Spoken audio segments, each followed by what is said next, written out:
একটা দলের আমির সে বলতেছে আমি বিরোধী দলের নেতা, তাই এখানে আসছে। তার মানে সে হৃদয়ে ধারণ করে না বাংলা ভাষা। আমি বলবো বাংলাদেশের মানুষকে আজকে তাদের ভাষা দেখুন, তাদের হৃদয়ের ভাষা পড়ুন। আমি 52 সাল থেকে 26 সাল যদি দেখি, একটা গ্রুপ বাংলাদেশে বসবাস করে, বাংলাদেশে ভোট দেয়, বাংলাদেশের ভোটার, বাংলাদেশের সুবিধা নাই, বাংলা ভাষায় কথা বলে, কিন্তু হৃদয়ে ধারণ করে অন্য ভাষা।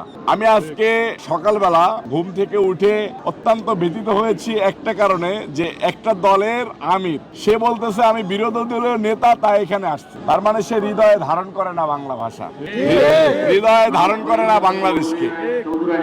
আমাদের দেশের মানুষ প্রত্যেকবার যে তাদেরকে প্রত্যাখ্যান করে, এটাই তার প্রমাণ। যে দেখেন যে এইবার কিন্তু একটা সরকার, এই সরকার কিছু লোককে মানে ইচ্ছাকৃতভাবে জিতাইছে, ভোটে বিভিন্ন কারচুপির মধ্য দিয়ে জিতাইছে। তো যাদেরকে জিতাইছে তারা যদি বাংলাদেশি হতো তাহলে আমাদের কোনো আপত্তি ছিল না, কিন্তু তারা তো বাংলাদেশকে ধারণ করে না ভাই। এটা আমার কাছে মনে খুবই কষ্ট লেগেছে।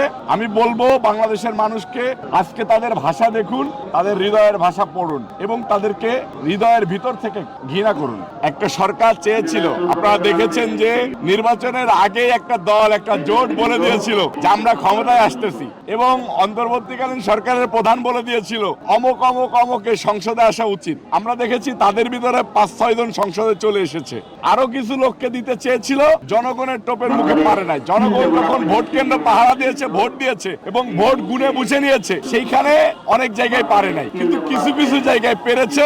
কিছু মানুষকে সংসদে বেয়াদবি করার জন্য পাঠিয়েছে।